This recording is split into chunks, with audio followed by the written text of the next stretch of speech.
Assalamualaikum warahmatullahi wabarakatuh.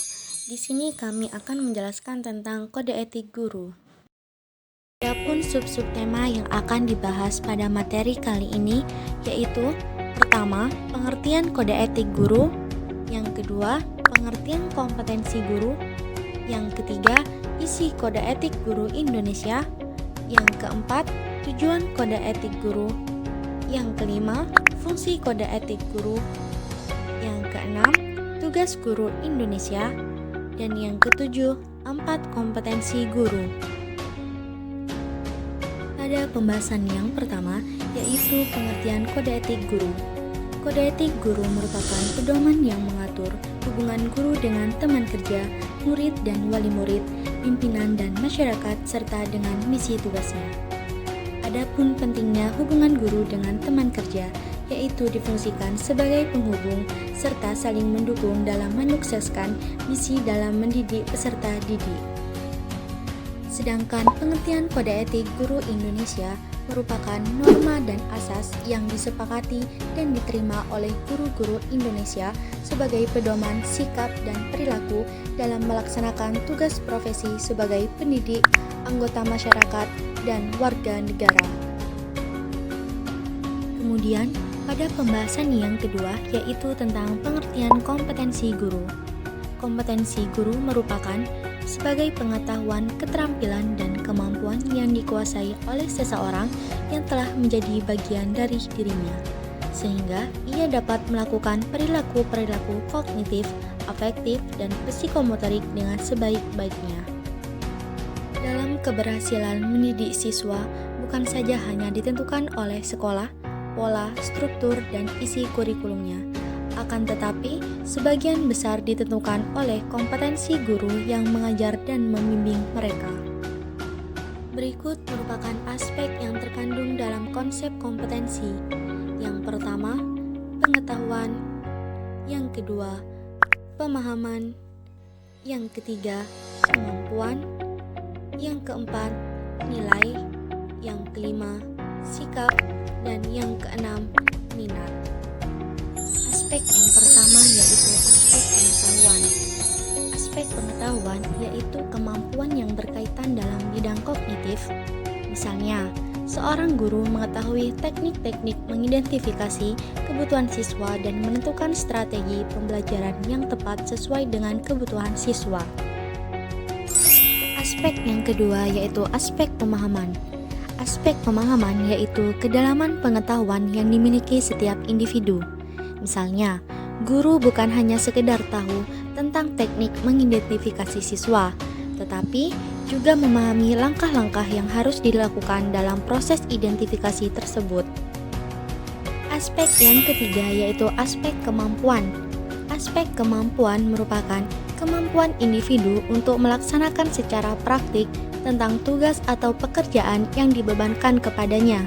Misalnya, kemahiran guru dalam menggunakan media dan sumber pembelajaran dalam proses belajar di dalam kelas, serta kemahiran guru dalam melaksanakan evaluasi pembelajaran. Aspek yang keempat yaitu aspek nilai. Aspek nilai merupakan norma-norma yang dianggap baik oleh setiap individu. Nilai inilah yang selanjutnya akan menuntun setiap individu dalam melaksanakan tugas-tugasnya. Misalnya, nilai kejujuran, nilai kesederhanaan, dan nilai keterbukaan. Aspek yang kelima yaitu aspek sikap. Aspek sikap adalah pandangan individu terhadap sesuatu. Misalnya, senang atau tidak senang, suka atau tidak suka. Sikap ini erat kaitannya dengan nilai yang dimiliki individu. Artinya, hal ini disebabkan karena nilai yang dimilikinya. Aspek yang terakhir yaitu aspek minat. Aspek minat adalah aspek yang dapat menentukan motivasi seseorang untuk melakukan aktivitas tertentu. Demikian, dengan adanya banyak aspek dalam masing-masing kompetensi menjadikan kompetensi merupakan sebuah kecakapan yang dikuasai peserta didik dan bermanfaat bukan hanya ketika belajar dan untuk pengetahuan saja, namun dapat berguna dalam kegiatan sehari-hari. Untuk pembahasan yang selanjutnya yaitu tentang isi kode etik guru Indonesia. Adapun isi kode etik guru Indonesia yaitu terdapat 8 poin. Yang pertama, guru berbakti membimbing peserta didik untuk membentuk manusia Indonesia seutuhnya yang berjiwa Pancasila. Yang kedua, yaitu guru memiliki dan melaksanakan kejujuran profesional. Yang ketiga, guru berusaha memperoleh informasi tentang peserta didik sebagai bahan melakukan bimbingan dan pembinaan. Selanjutnya, guru menciptakan suasana sekolah sebaik-baiknya yang menunjang berhasilnya proses belajar mengajar. Yang kelima, guru memelihara hubungan baik dengan orang tua murid dan masyarakat sekitarnya untuk membina peran serta dan rasa tanggung jawab bersama terhadap pendidikan. Yang keenam, guru secara pribadi dan bersama-sama mengembangkan dan meningkatkan mutu dan martabat profesinya. Poin yang selanjutnya, guru secara bersama-sama memelihara dan meningkatkan mutu organisasi PGRI sebagai sarana perjuangan dan pengabdian. Dan untuk poin yang terakhir, guru melaksanakan segala kebijaksanaan pemerintah dalam bidang pendidikan. Untuk poin yang keempat yaitu tujuan kode etik guru. Adapun maksud dan tujuan pokok diadakannya kode etik ialah untuk menjamin agar tugas pekerjaan keprofesian itu terwujud sebagaimana mestinya dan kepentingan semua pihak terlindungi sebagaimana layaknya. Pada poin yang kelima yaitu fungsi kode etik guru. Fungsi kode etik guru dibedakan menjadi dua. Yang pertama, fungsi kode etik profesi. Yang kedua, fungsi kode etik profesi guru Indonesia. Fungsi kode etik profesi. Pada dasarnya, kode etik memiliki fungsi ganda yaitu sebagai perlindungan dan pengembangan bagi profesi. Namun, secara umum fungsi kode etik profesi dibuat dalam suatu profesi itu antara lain 1. Melindungi anggota masyarakat dari praktik-praktik yang menyimpang dari ketentuan yang berlaku. Kedua, untuk menjaga dan memelihara kesejahteraan anggotanya. Yang ketiga, untuk meningkatkan mutu dan pengabdian anggota profesi. Selanjutnya yaitu fungsi kode etik profesi guru Indonesia. Dalam peraturan tentang kode etik guru Indonesia, bagian 1 pasal 2 ayat 2 yang menjelaskan bahwa kode etik guru Indonesia berfungsi sebagai seperangkat prinsip dan norma moral yang melandasi pelaksanaan tugas dan layanan profesional guru dalam hubungannya. Selain itu, fungsinya ialah menempatkan guru sebagai profesi terhormat, mulia, dan bermartabat yang dilindungi oleh undang-undang. Ada poin pembahasan yang selanjutnya yaitu tentang tugas guru Indonesia. Adapun tugas guru dalam pendidikan ada 3, yaitu mengajar, mendidik, dan melatih. Ada pembahasan yang pertama yaitu mengajar. Mengajar berarti guru menyampaikan ilmu pengetahuan kepada siswa yang menjadikan siswa dari tidak tahu menjadi tahu. Fokus utamanya adalah kognitif. Pada pembahasan yang kedua yaitu mendidik.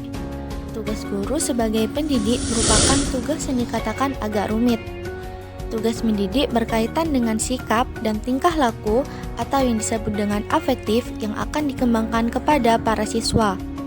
Mendidik berarti mengubah tingkah laku siswa ke arah yang lebih baik. Yang diperlakukan adalah keteladanan dan contoh-contoh yang baik dan nyata dari seorang guru. Guru harus berkepribadian baik dan sesuai dengan norma-norma yang berlaku. Pada poin yang terakhir yaitu melatih. Tugas guru melatih siswa untuk memiliki sejumlah keterampilan dan kecakapan sesuai mata pelajaran masing-masing. Pada poin pembahasan yang terakhir yaitu tentang 4 kompetensi yang wajib dimiliki oleh seorang guru. Seperti yang telah dijelaskan bahwa guru harus memiliki kompetensi yang akan menunjang tugas profesionalnya. Berdasarkan undang-undang ada 4 kompetensi yang wajib dimiliki oleh seorang guru, yaitu kompetensi yang pertama yaitu kompetensi pedagogik. Kompetensi pedagogik adalah kemampuan pemahaman terhadap peserta didik, perencanaan dan pelaksanaan pembelajaran, evaluasi hasil belajar, dan pengembangan peserta didik untuk mengaktualisasikan berbagai potensi yang dimilikinya. Berkenaan dengan pelaksanaan kurikulum, seorang guru harus mampu mengembangkan kurikulum berdasarkan tingkat satuan pendidikannya masing-masing dan disesuaikan dengan kebutuhan lokal. Di samping itu, guru harus mampu menerapkan teknologi informasi dan komunikasi dalam pembelajarannya, yaitu menggunakan berbagai media dan sumber belajar yang relevan dan mampu menarik perhatian siswa sehingga tujuan pembelajaran tercapai secara optimal. Adapun subkompetensi dalam kompetensi pedagogik dan contohnya adalah 1. Memahami peserta didik secara mendalam yang meliputi memahami peserta didik dengan memanfaatkan prinsip-prinsip perkembangan kognitif, prinsip-prinsip kepribadian, dan mengidentifikasi bekal ajar awal peserta didik. Yang kedua, melaksanakan pembelajaran yang meliputi menata latar pembelajaran dan melaksanakan pembelajaran yang kondusif. Yang ketiga, merancang dan melaksanakan evaluasi pembelajaran yang meliputi merancang dan melaksanakan evaluasi proses dan hasil belajar secara berkesinambungan dengan berbagai metode. Kompetensi yang selanjutnya yaitu kompetensi kepribadian. Kompetensi kepribadian adalah kemampuan personal yang mencerminkan kepribadian yang mantap, stabil, dewasa, arif, dan berwibawa, yang menjadi teladan bagi peserta didik dan berakhlak mulia. Guru dituntun harus mampu membelajarkan kepada siswanya tentang kedisiplinan diri, belajar membaca, mencintai buku, menghargai waktu, mematuhi aturan, dan belajar bagaimana harus berbuat. Semuanya itu akan berhasil apabila guru juga disiplin dalam melaksanakan tugas dan kewajibannya. Adapun subkompetensi dalam kompetensi kepribadian dan contoh penerapannya yaitu 1. Berakhlak mulia dan dapat menjadi teladan meliputi bertindak sesuai dengan norma religius dan memiliki perilaku yang diteladani peserta didik. Yang kedua, kepribadian yang berwibawa meliputi memiliki perilaku yang berpengaruh positif terhadap peserta didik dan memiliki perilaku yang disegani. Dan yang terakhir yaitu kepribadian yang dewasa, yaitu menampilkan kemandirian dalam bertindak sebagai pendidik dan memiliki etos kerja sebagai guru. Untuk kompetensi yang ketiga yaitu kompetensi profesional.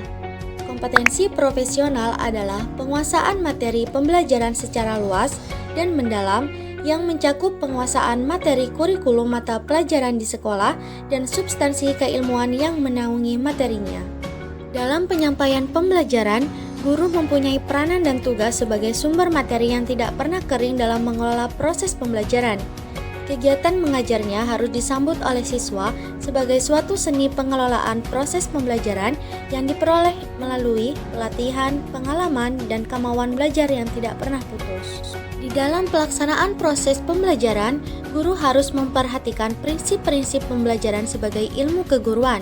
Misalnya, bagaimana menerapkan prinsip apersepsi, perhatian, kerja, kelompok, korelansi, dan prinsip-prinsip lainnya. Adapun kompetensi guru profesional dan contoh penerapannya yaitu 1. Menguasai materi, struktur, konsep, dan pola pikir keilmuan yang mendukung mata pelajaran yang diampu. Kemudian, mengembangkan materi pembelajaran yang diampu secara kreatif. Dan yang terakhir, mengembangkan keprofesional secara berkelanjutan dengan melakukan tindakan reflektif. Dan untuk kompetensi yang terakhir yaitu kompetensi sosial. Kompetensi sosial adalah kemampuan guru untuk berkomunikasi dan bergaul secara efektif dengan peserta didik, tenaga kependidikan, orang tua, atau peserta didik, dan masyarakat sekitar. Guru perlu memiliki kemampuan sosial dengan masyarakat dalam rangka pelaksanaan proses pembelajaran yang efektif. Dikatakan demikian karena dengan dimilikinya kemampuan tersebut, otomatis hubungan sekolah dan masyarakat akan berjalan dengan lancar. Sehingga ada keperluan dengan orang tua siswa, para guru tidak akan mendapatkan kesulitan. Adapun kompetensi sosial dan contoh penerapannya yaitu 1. Bersikap inklusif, bertindak objektif, serta tidak diskriminatif karena pertimbangan jenis kelamin, agama, ras, kondisi fisik, latar belakang keluarga, dan status sosial keluarga. Yang kedua, berkomunikasi secara efektif, empatik, dan santun dengan sesama pendidik, tenaga kependidikan, orang tua, dan masyarakat. Dan yang terakhir yaitu beradaptasi di tempat bertugas di seluruh wilayah Republik Indonesia yang memiliki keragaman sosial budaya. Sekian pembahasan tentang materi kode etik guru. Kami memohon maaf apabila terdapat kesalahan. Wassalamualaikum warahmatullahi wabarakatuh.